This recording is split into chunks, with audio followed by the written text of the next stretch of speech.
Good evening. I would like to welcome all of you to our global conversation here at Georgia State University with Peter Johnston. Your moderators for this evening will be Dr. Peggy Albers, Professor of Language and Literacy at Georgia State University, and myself, Linda James, doctoral student also at Georgia State University.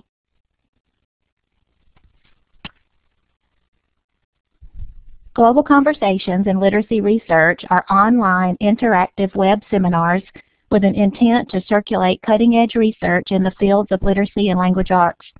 For more information on our seminars, you can visit our website to find out about upcoming events, including the series for 2011-2012.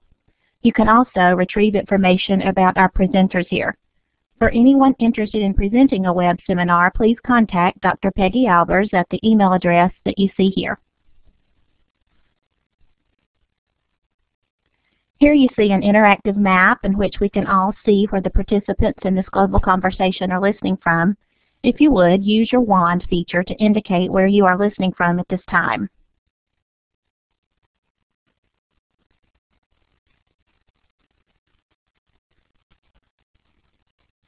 Wow, it looks like we have participants from all over, so we want to say a special thank you for joining us tonight. If you have questions or comments about the presentation or any of Dr. Johnston's comments during the presentation, please type into the chat area, and Dr. Albers and I will monitor these as best we can throughout. At the end of the presentation, Dr. Johnston will have an opportunity to address these for you. As I spent some time reading Dr. Johnston's bio, I was very impressed as I read through his list of accomplishments and commendations in the field, and I would like to just take a moment to share a few of those with you tonight. Dr. Johnston currently serves as professor and chair in the reading department at the University of Albany-SUNY. He has worked as an elementary classroom teacher and as a reading teacher, and he currently serves on the editorial boards of Reading Research Quarterly, the Journal of Literacy Research, the Elementary School Journal, and Literacy Teaching and Learning. He has published 8 books as well as numerous articles. One of his most recent books is entitled Choice Words: How Our Language Affects Children's Learning. In addition, the International Reading Association has awarded him the Albert J. Harris Award for his contribution to the understanding of reading disability, and in 2005 he was inducted into the Reading Hall of Fame. His current work investigates literacy assessment, the consequences of teaching practices for the kind of literacy children acquire, how teachers and students build productive learning communities, and the process of building critical inquiry into literacy teacher education. While this is certainly not an all-encompassing list of Dr. Johnston's achievements in the field, it certainly has me eager to hear what he has to share with us today. So without further ado, now I would like to present Dr. Peter Johnston and his presentation entitled Literacy, Learning, Thinking, and Classroom Communities. Welcome to you, Dr. Johnston.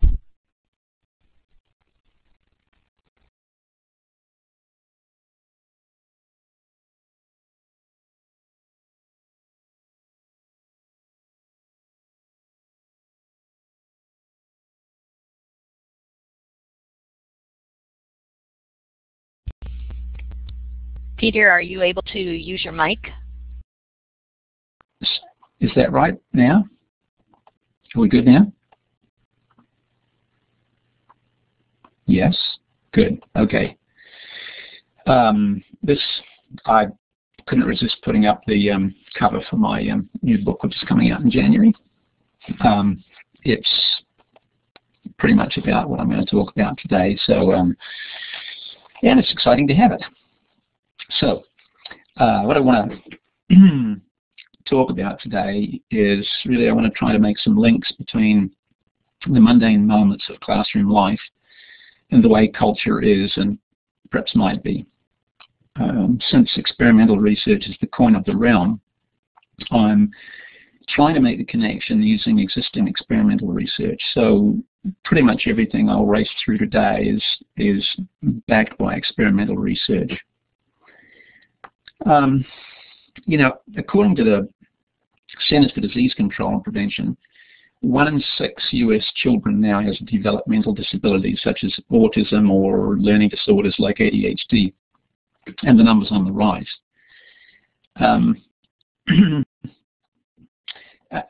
It's also interesting to me that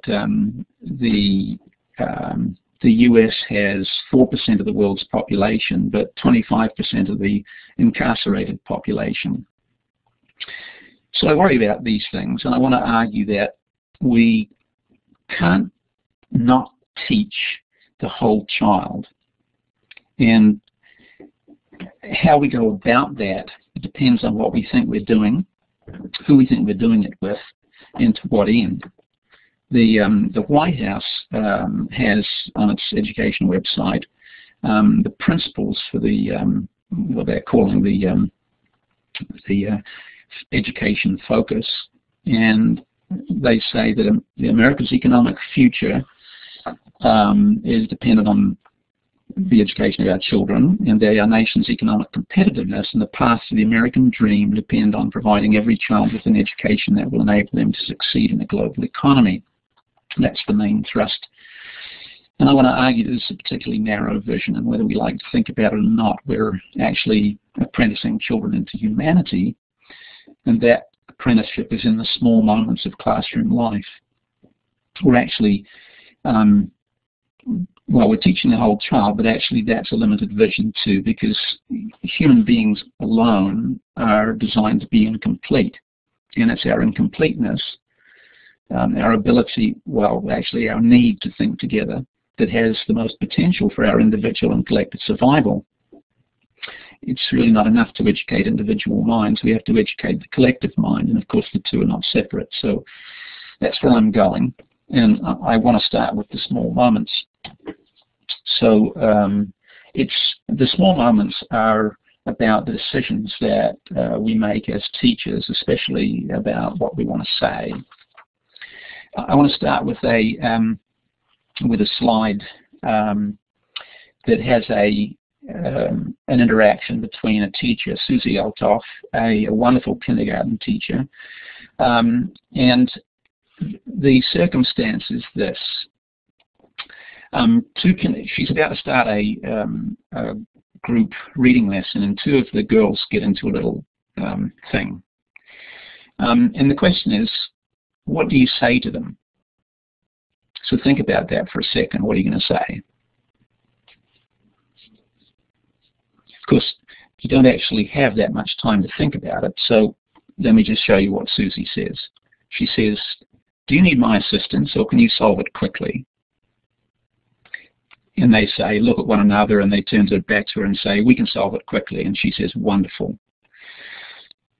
Now, this is, not a big thing in itself, but it points to important things, and a steady stream of decisions like this makes a huge difference. You'll see what Susie has done here is essentially say to them, do you want me to usurp your moral authority, or do you want to keep it for yourselves?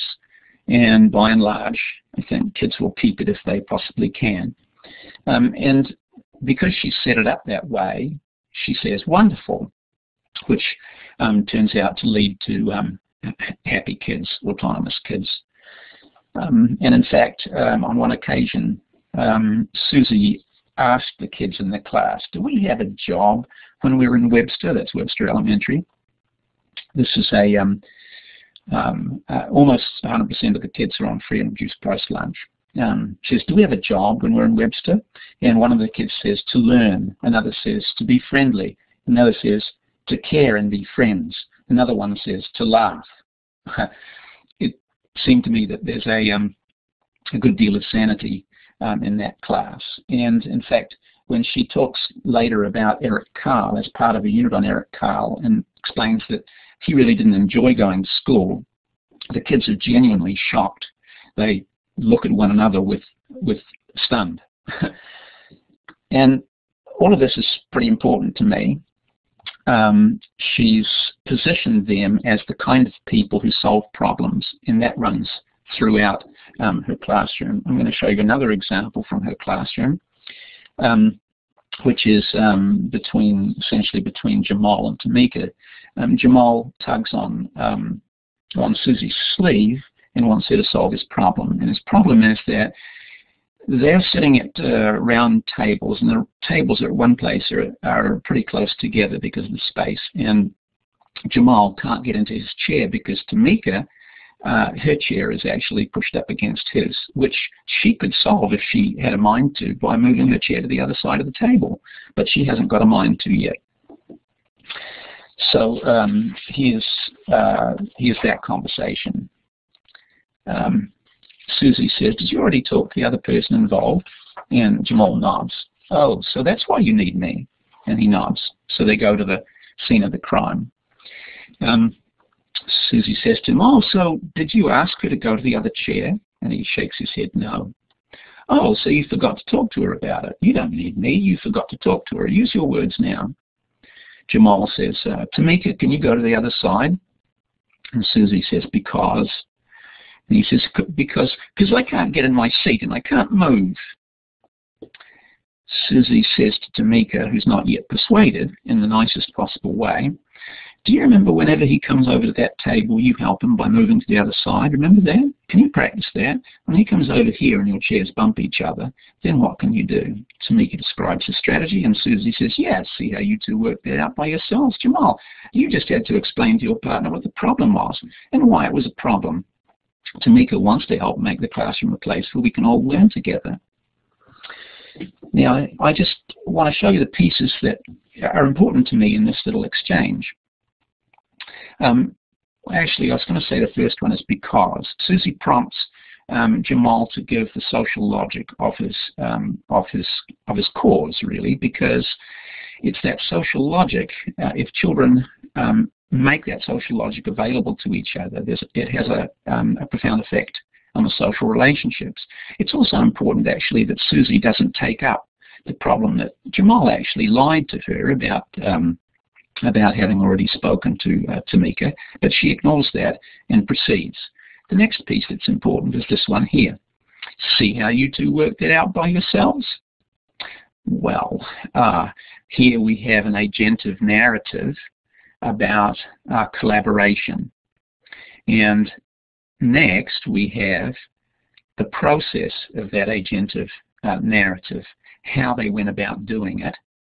And then we have Tamika wants to make the classroom a place where we can all learn, which is a value structure. It's also an intention that she's offering to Tamika. Tamika may not have it this time around, but she'll get it along the way. So it's these this is not direct instruction. This is actually offering ways of being together, ways of experiencing each other. And so Michael Halliday puts it this way. He says, "Language is the essential condition of knowing, the process by which experience becomes knowledge." And that's what Susie's doing. She's structuring the events in the classroom. The kids don't know what those events mean until she puts a layer of language over the top, which makes apparent the meaning of the event. Catherine Reisman says individuals become the autobiographical narratives by which they tell about their lives, and Susie's making productive narratives available to the kids so they can live together in a good way. Now I want to talk about how some language, it's just a word here and a word there, actually changes everything in the classroom.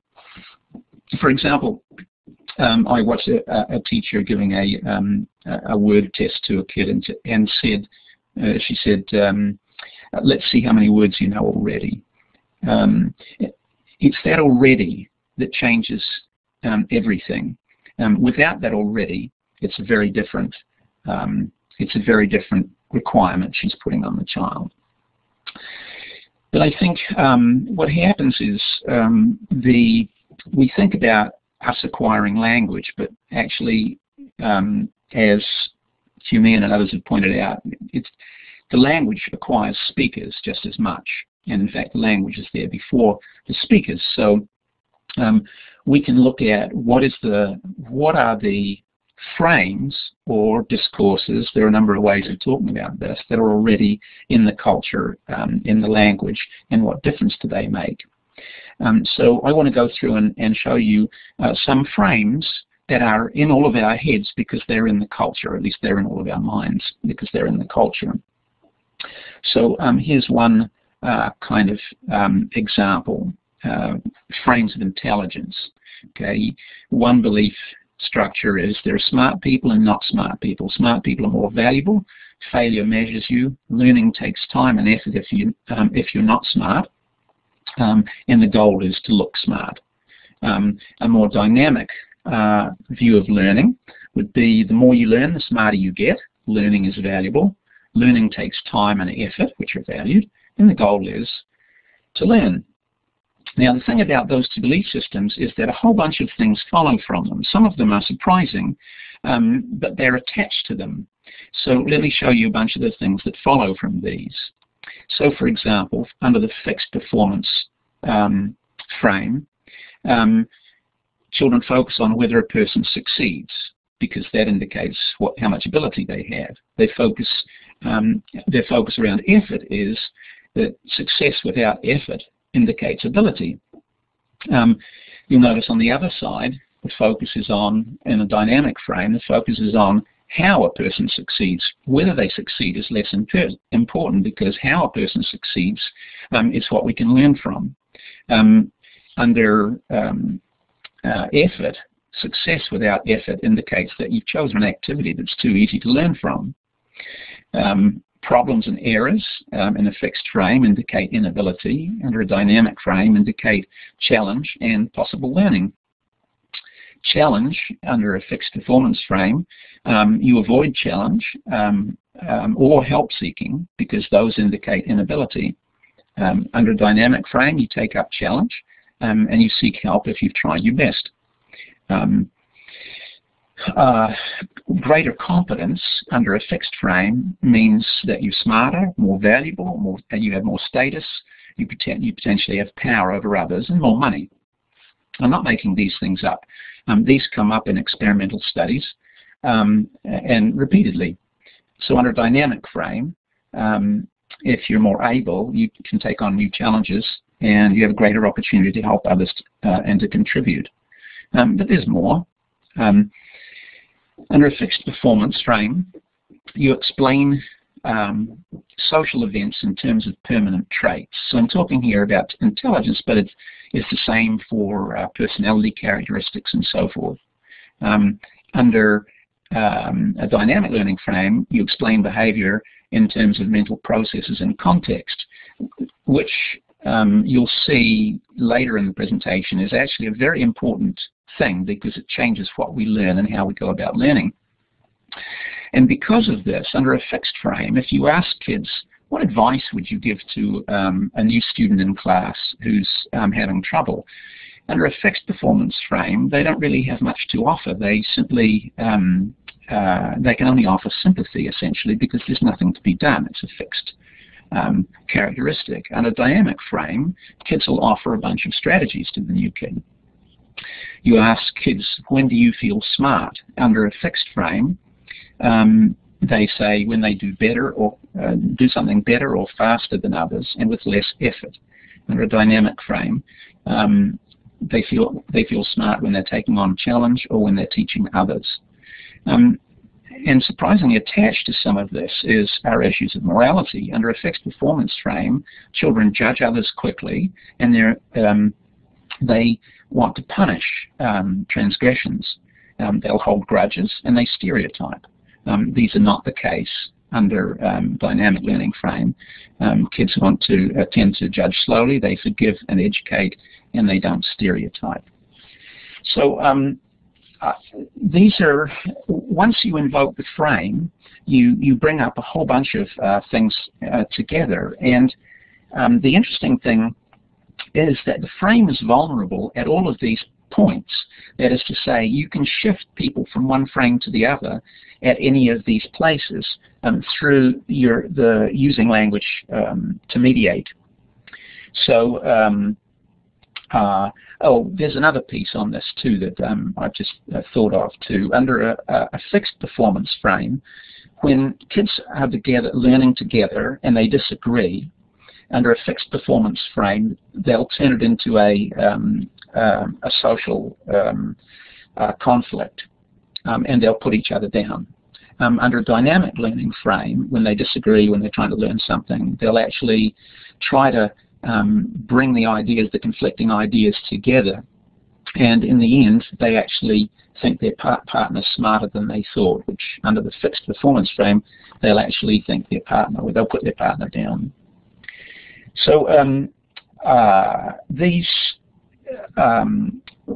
frames actually change the way children experience challenge, others, themselves, and so let's look for a second about what invokes these frames.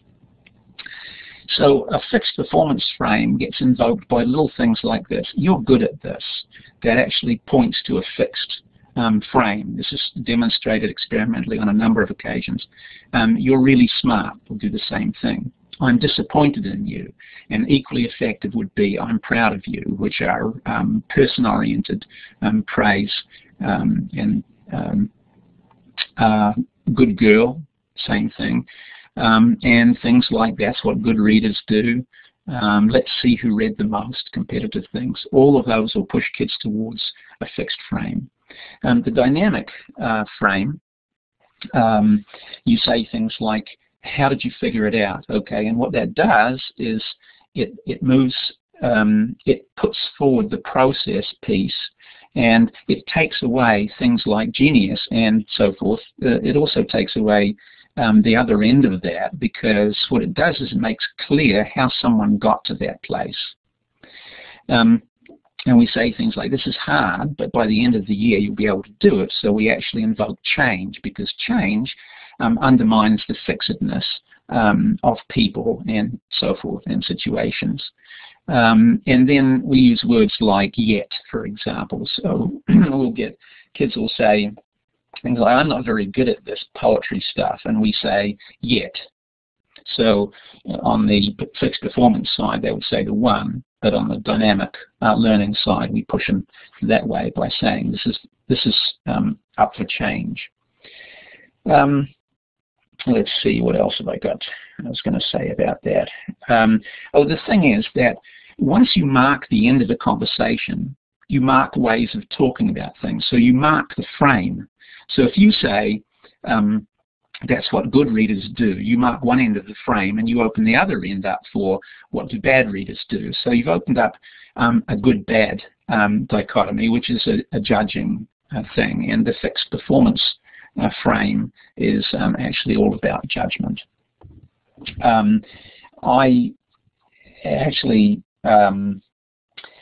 This actually opens up something that somebody might want to do a dissertation on, because I'm saying this because I don't know any evidence on this yet, but if you wanted to push kids towards a dynamic learning frame, in class you wouldn't talk about kids in terms of character traits. So you wouldn't have any good or bad kids and so forth. What you would do is think about why people do the things they do, and how else they might think about doing them and so forth. Okay, so we make available the thinking behind it and the emotions behind it. You know, you felt this way or so forth. So in doing that, we would actually change the way people were able to climb into each other's heads. And I'm going to come back to that in a minute because it's really important. But the other thing is, and I don't know about this, is we keep wanting kids to talk about books in terms of character traits. And it's not at all clear to me that that's a good idea if it's not something we want to do in the classroom, because it's not clear to me how that we should have a distinction between the way we talk about people in the one place and the way we talk about them in the other. Character traits are fixed, unchangeable, and so forth. So it's something to think about. No data on that, but it's probably a good study to be had. Let's see, there's another one set of frames that I'll bring up here too, and that's, oh yeah, see, this is interesting too, before I leave this. You can move these frames by some of these odd places. There's a really good intervention with middle school kids by Lisa Blackwell and her colleagues, in which the intervention with the middle school students who were not being successful had well, 3 real components. They taught them skills, some strategies for dealing with schoolwork. But they also showed them how brains work and how when you learn, you create actually new neural material, and so you actually change your brain. So they showed them change that way. And they also had an anti-stereotyping message. And that anti-stereotyping message is a critical part of actually pushing them towards the dynamic frame. Okay, so another set of frames that's interesting to me is this, the frames around knowledge. So in a fixed frame, a monologic frame, knowledge is a collection of facts unaffected by context. In a dynamic frame, knowledge is changing and more likely to be affected by context and perspective. With regard to certainty, in the fixed frame, there's a strong desire for stability and certainty, and there's what they talk about in the literature is a high need for closure. And under the dynamic frame, people learn to expect uncertainty, find it stimulating, and have a low need for closure. In the fixed frame, people stereotype. They prefer to talk with familiar people who think the same. They get annoyed when one person disagrees with the group. They view conflict situations as black, white, right, wrong. They judge ideas quickly on the most accessible quality, and they tend to cling to that judgment regardless of new information, particularly if you put them under pressure. So on the dynamic side here, you get the reverse of all of those things. People are prepared to change their mind. They can see different sides of a conflict and so forth. So we choose whatever ways we can to nudge towards a dynamic frame. These are kind of markers for those two frames. So closed questions are markers for a fixed frame, and we say things like yes, right, good. That marks a fixed frame. A single perspective is privileged on the fixed frame side. Increasing pressure on people pushes them towards a fixed frame, and asymmetrical power spaces push them to a fixed frame. So that would be closed questions like the three main causes for the Civil War were blah, blah, blah. Okay, under a dynamic frame, we go for open questions. We use uncertainty markers, perhaps, maybe, could be. Any other ways to think about this? Can anyone push back against that? So those all mark uncertainty. Symmetrical power spaces.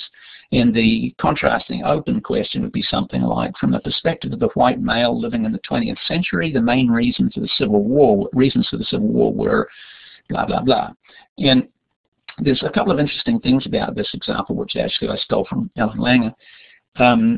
And that is, in answering this, from the perspective of, it actually asks you to take up residence in somebody else's head, or at least to inspect your own head from the context of another's head. It's the uncertainty that's at the heart of dialogue, actually. So now let me turn to another piece, which is social imagination. So let me say a little bit about what social imagination is to me. It's a human propensity. We're born with a propensity towards doing this. But there's actually, we start in different places. So for example, I mentioned autism at the beginning. If a 3-month-old to 18-month-old is playing with a toy and you put your hand over the top of it, the first thing they'll do is look at your face to see what the hell you think you're doing. We're programmed to assume that there's thinking going on behind the eyes. Okay, but a child with autism, in fact, will just try and remove your hand and doesn't make that assumption as well. So those are sort of two extremes of the places we start at, but actually there are different rates of development of this capability as well, and it's a really important capability because it's the foundation of civic society. Basically, we have to assume that other people are sentient beings. Let's see. So let me give you an example of a conversation. Why is social imagination important? It's important because it's the foundation of a whole bunch of other things. It's the foundation of social behavior. It's the foundation of self-regulation. It's the foundation of moral development. So it underpins all of these things. But I'll get back to that in a second. Let me show you a transcript. This is actually a transcript from a book by Maria Nichols. It's called Comprehension Through Conversation, which is a great book. These students are discussing a book called The Summer My Father Was 10. It's a Pat Brisson book, which is a marvelous, marvelous book. For those of you who haven't read the book, the idea is that it's a father and a daughter.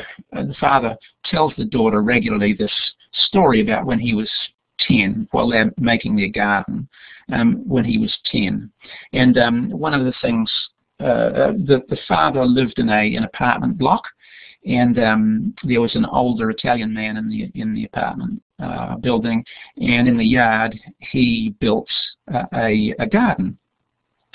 The father with his friends are playing baseball in the yard, and someone hits the baseball over by the garden, and the father, in retrieving the baseball, notices how the tomatoes look just right, just like a baseball, and how much fun it would be to throw a tomato instead of the baseball back to his buddy, which he does, which ends up in the garden being destroyed, and then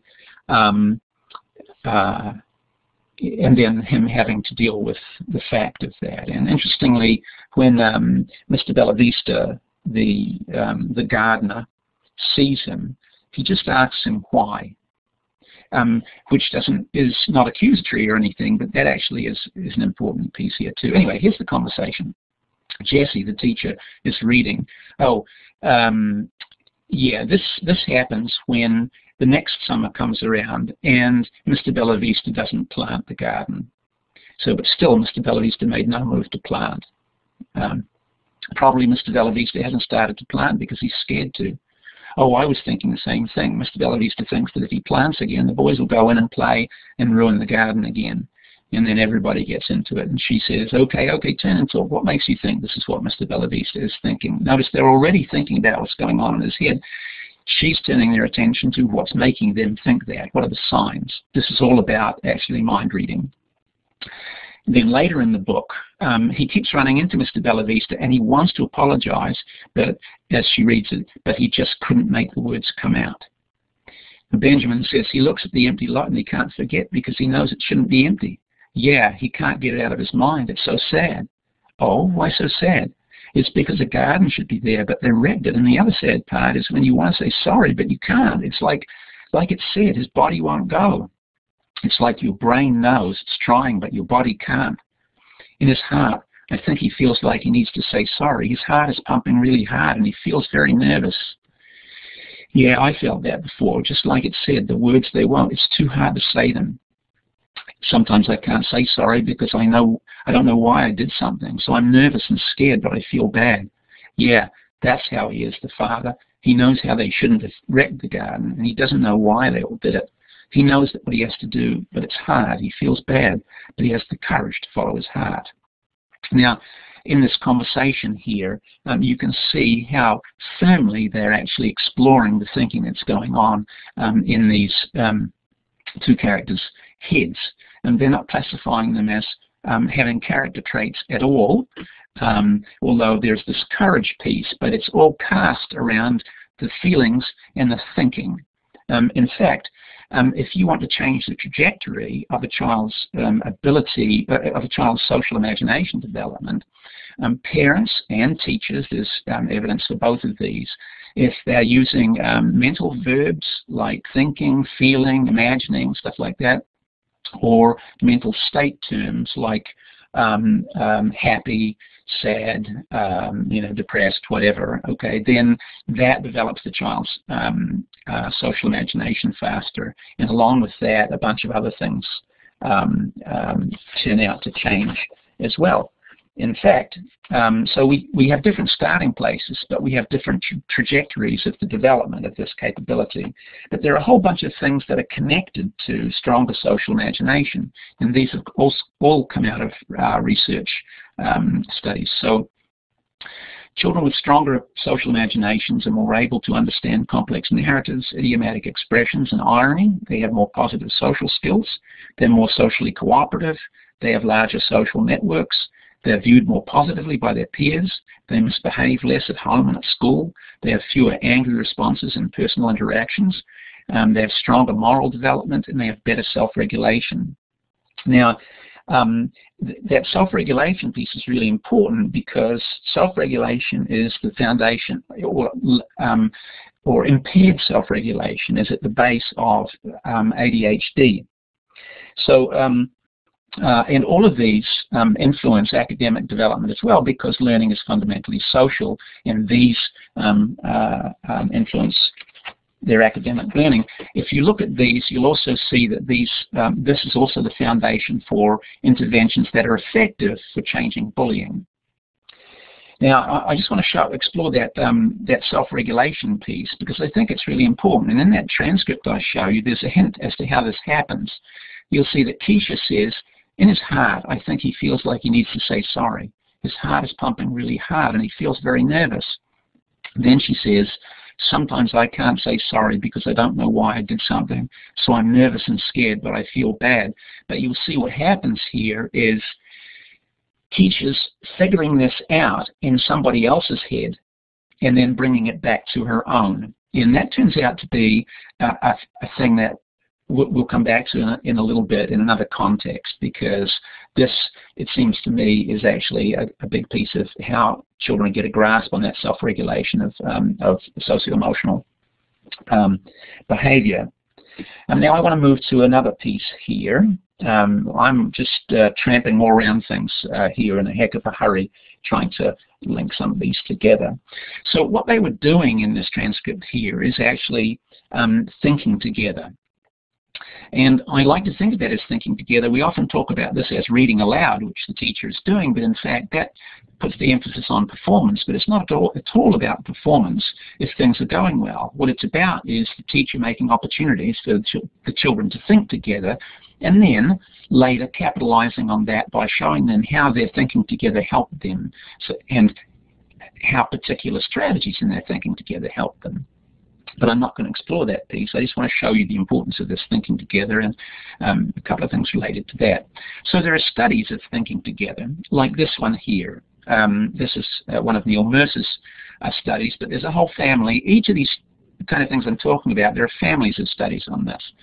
So here's a study in which kids take an IQ test in groups of 3. Then they take the parallel form individually.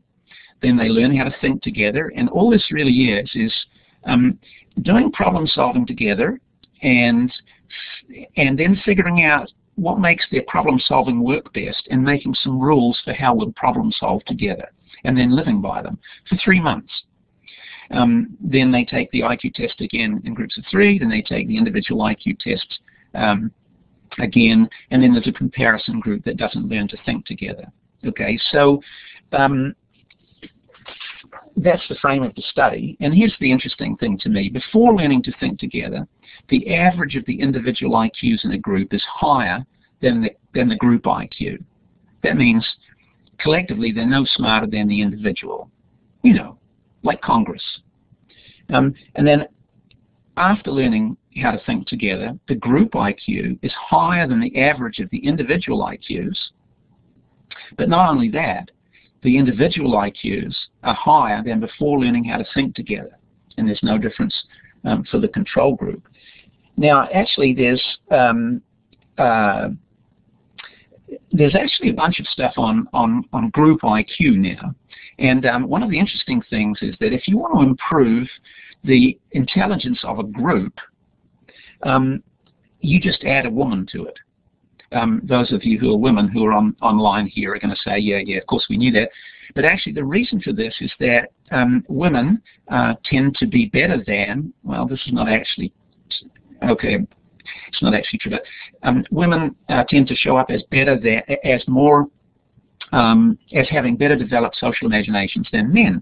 And it's that social imagination piece, the social sensitivity, that makes the group thinking go better, and therefore the group IQ to be higher. So this thinking together is linked to the social imagination piece as well, but there's more. Okay, so we look at these, when those kids are having those discussions, what they're doing is making available to other people in the group the strategies they're using for thinking. And as they make those strategies available, other kids pick them up. And it turns out that in any discussion, and this is particularly true when you get kids to disagree, as they disagree with one another, they actually are forced to justify their position, and then they use more strategies that way. So disagreement and civil disagreement is really helpful, but of course that doesn't happen very well under fixed frames. But if you get kids to disagree productively, then they make available strategies to each other. And here's the thing. Once a strategy has been used once in the discussion, the probability it'll be used a second time is about 0.88. And if it's used a second time, the probability of a third use is about 0.9. The time to the first use of any particular strategy is about 6 minutes. The time to a second use is about 3 minutes. The time to a third use is about 1.5 minutes. So, you know, kids make, just in having discussions, which they actually enjoy, they make available these comprehension strategies, essentially, to other kids. And this is not the teacher teaching, but the kids actually making available learning to each other. And the thing is, it's not just the same kids. By the time a strategy appears in the conversation 6 times, it's being used by 46% of the students. And if it's used 8 or more times, it's being used by 69% of the students. Okay, so this is how the collective intellect, if you like, the individual intellect comes from the group intellect, and this is what Vygotsky taught us in any case. But there's more, actually. Teaching kids to think together has been documented in experimental research to have the following consequences. It increases children's reasoning ability, their comprehension, their expressive language, their creative thinking, their ability to examine assumptions, their critical literacy, essentially, their willingness to speak in public, their willingness to listen to and consider others' ideas, their frequency of providing reasons or evidence for their view, the quality of their interpersonal relationships, their confidence, self-esteem and persistence, and their supportive group interactions. So again, by doing this, you turn their attention to the process, and turning their attention to their process shifts their attention to the dynamic frame rather than the fixed frame. I mean, the main advantage we have as human beings is our ability to think together, and it seems to me that mostly we squander that. Let's see. Okay, so let me move on to a study that I'm engaged in a minute on engagement. Actually, I should say this is really Gay Ivy's work. I'm sort of parasitic upon it. I've just brought my interests to bear on her work. We're working with a group of 8th grade English teachers in Virginia, Brian Lundstrom, Beth Tichy, Lizzie Hill, and Amy Faulkner, who are just doing wonderful things. But 4 years ago, they made a simple change, I mean a really simple change in a way, which is they stopped assigning books for kids to read, and they simply introduced their 8th graders to young adult fiction, really edgy young adult fiction. I mean, it is really edgy stuff. So they focused on engagement first. So actually it resulted in reducing their teaching. So there's much less teaching taking place, and what does take place actually happens really during their thinking together about a book as a teacher introduces a book to them. But I want to show you how this small change actually brings together all of the things that I've talked about. It's interesting because they're choosing which books they read, and they don't have to respond in any particular way either. And what's happened is because the books are edgy, the kids, and they're morally ambiguous, so they can't stop thinking about them. And because they can't stop thinking about them, they have to keep going back and and revising, but they also have to recruit other people to actually think about them with them in order to help get some resolution. And I have to say, we were having a conversation the other day, and Gay pointed out that, well, if you've read any of these damn things, this is not pleasure reading. These books, they're not humorous. They're harsh. So it's not pleasure reading. Anyway, here are the effects so far of this simple change. Okay. The reading volume in the first year went from 3 books a year to 42 books a year on average. And in the last couple of years, when we've interviewed kids after the first 6 weeks of school, there are quite a number of kids who've already read about 20 books. There's a shift. The kids will report a shift to active strategic reading. They generate and share strategies. And there's an enormous increase in stamina. You get an increase in student-to-student conversations about the books inside and outside of class. You don't even have to arrange it. I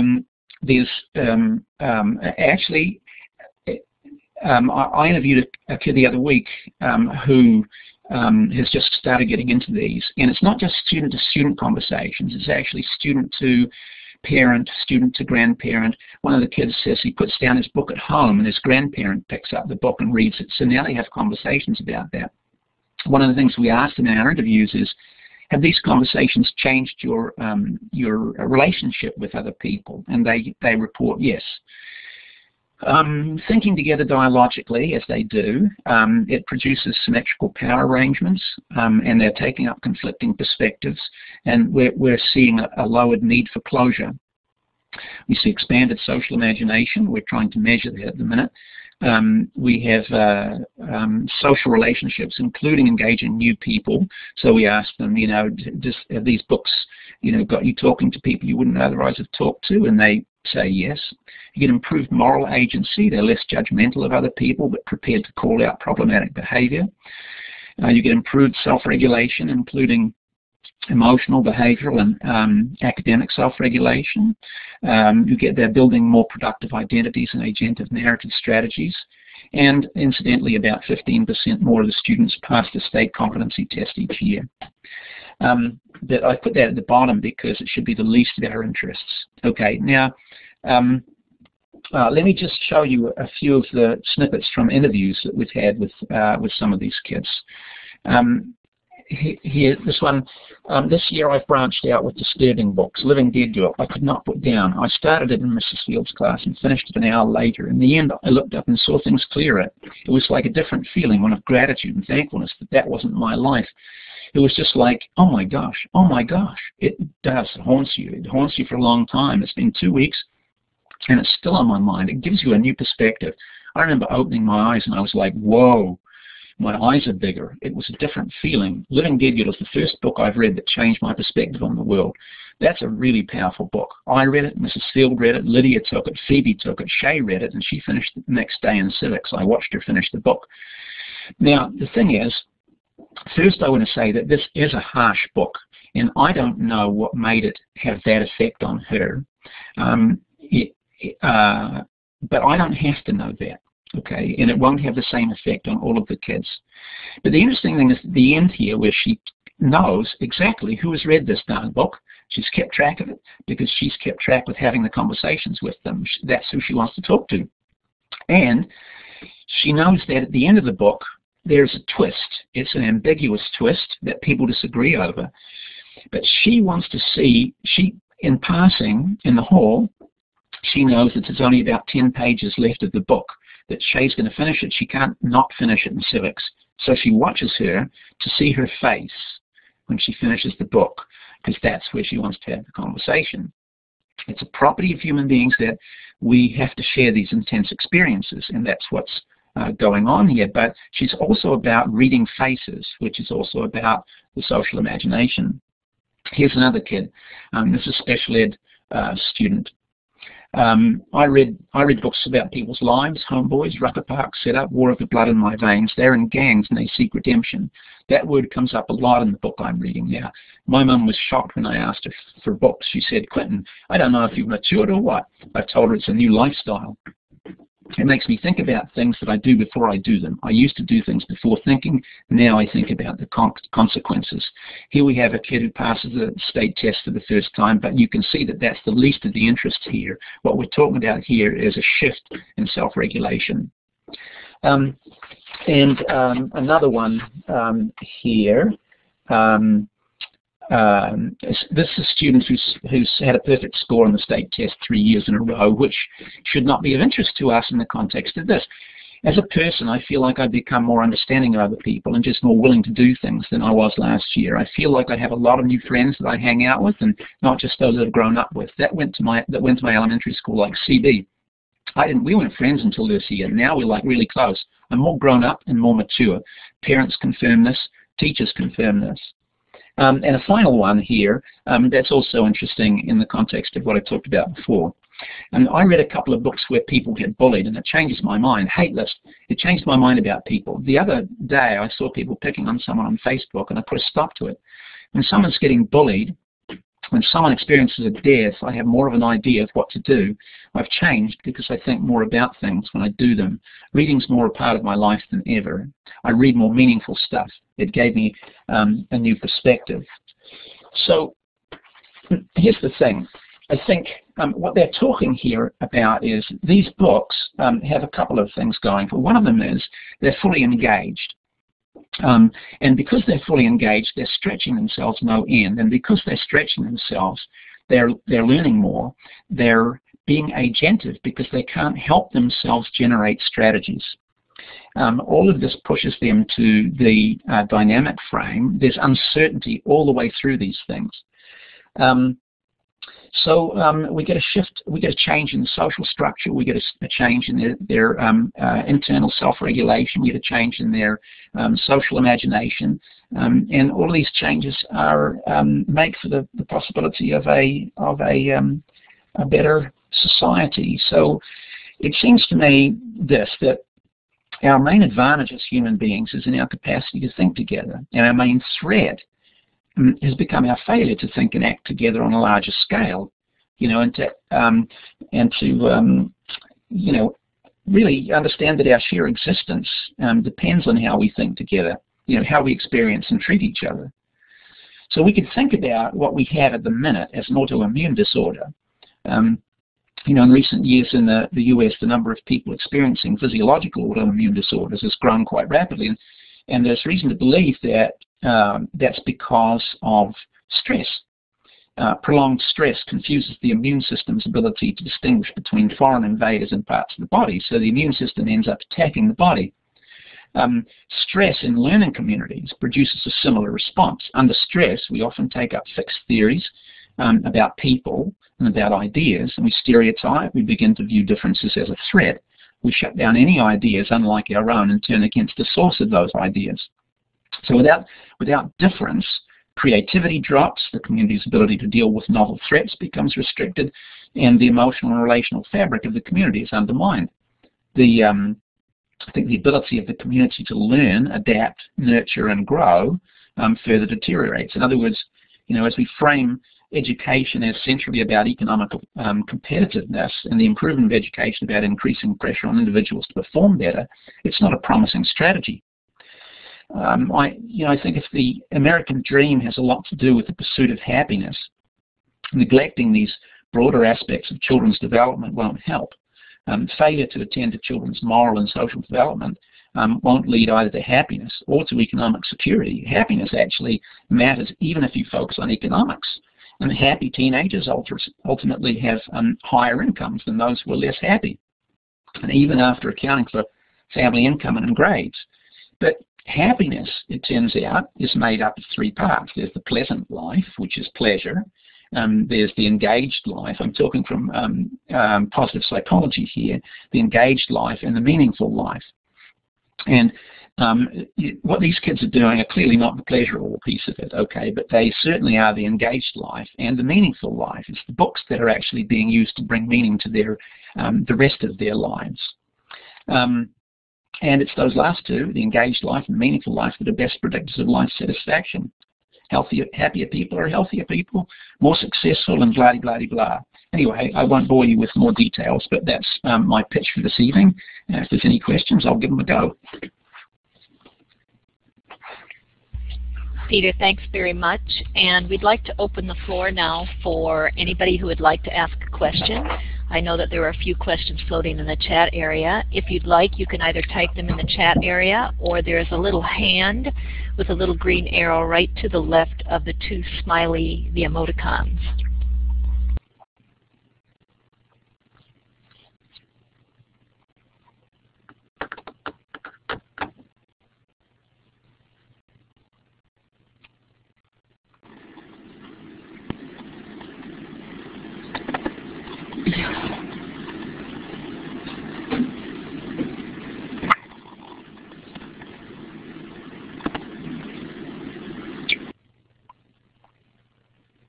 Kathy, did you have a question for Peter?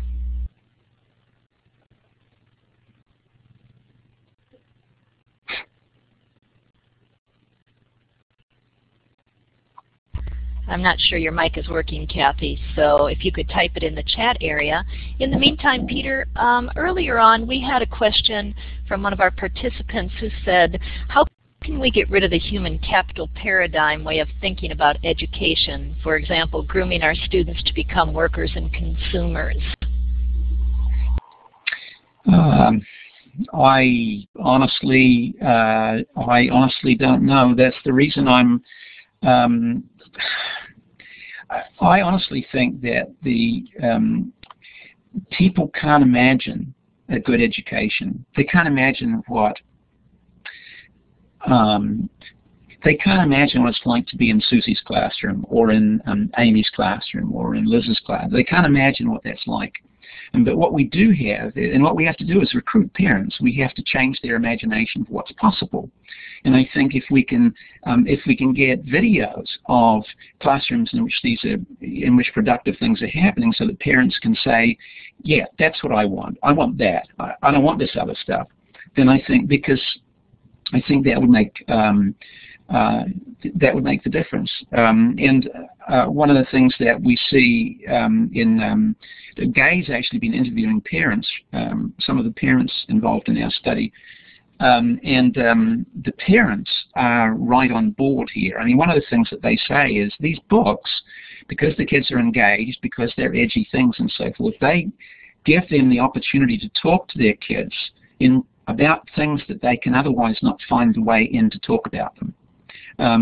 So there are lots of ways to make these things more valuable, make parents see how valuable they might be. But I think we have to actually expand their imagination of what's possible, honestly. I don't see any other way. Okay, Peter, Esther has a question here. Let me see if I can get back to it. What do you think about the relationship between what is in a book and the nature of the framework for thinking about and discussing the things that readers find significant in the text? The nature of the relationship. I'm not quite sure how to interpret that, but I guess the thing to me about a book is that I actually, maybe this relates to this conversation. I don't think I think we worry about too much about children's comprehension of particular books. I think books really are only a tool for having productive conversations. I honestly don't care that kids love books. I care that they love what books can do for them. I don't know if that answered the question. No, I think that if you're after generating conversations, it really helps to have dilemmas, uncertainty, and so forth. Like what we call non-fiction books. People can find those interesting, and that's fine. It's the uncertaintiness pieces of those, what we learn and what that makes possible or maybe not, and where we might go next. It's those things that actually are the inquiry pieces that follow from them, that are the, because those are conversational things. I don't know if that helps, but... Yeah, Esther she just expanded on her question and was just saying that the importance is really about the deep discussions about text. So it's about, we do not need to find particular excellent books, but rather foster their opportunities to discuss, to, in essence, exercise their thinking. Yes. We have another, Peter, we had a couple of people who wanted to know the title of that. I think it's an adolescent book with Mr. Bellavista. Could you say that again for us? Yeah, The Summer My Father Was 10. Is that The Sum of My Father is 10? The Summer? Oh, The Summer My Father Was 10. Yeah, the garden planting was in the summer. Okay, that was an easy question. We're going to take one more question here, Peter, and one of the participants asked, how do parents and teachers develop children's social imagination?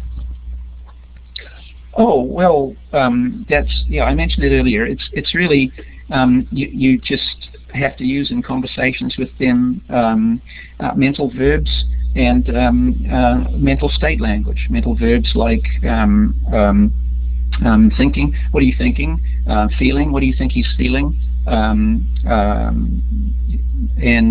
state, mental state words like, happy, depressed, whatever. Okay, using those, actually, it's all about, see, the thing with culture is that most of it happens inside people's heads, so it's hard to get to see it.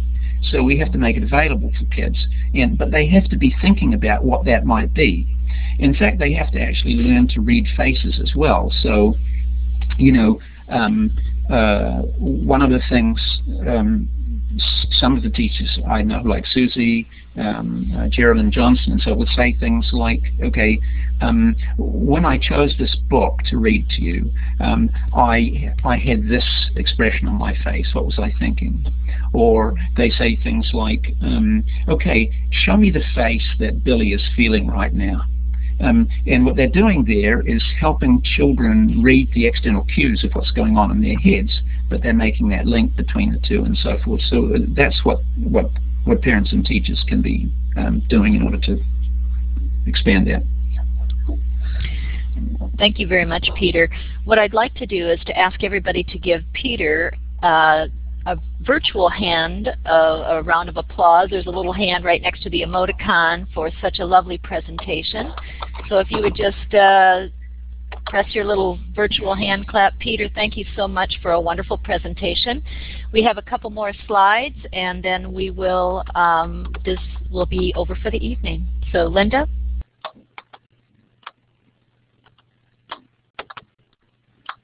Well, we would like to thank Peter Johnston for his wonderful presentation.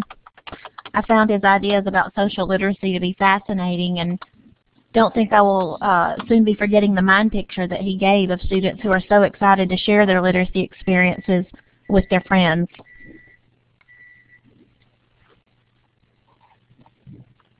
Please join us for our next web seminar, which will be in 2 weeks, with Dr. Catherine Compton-Lilly.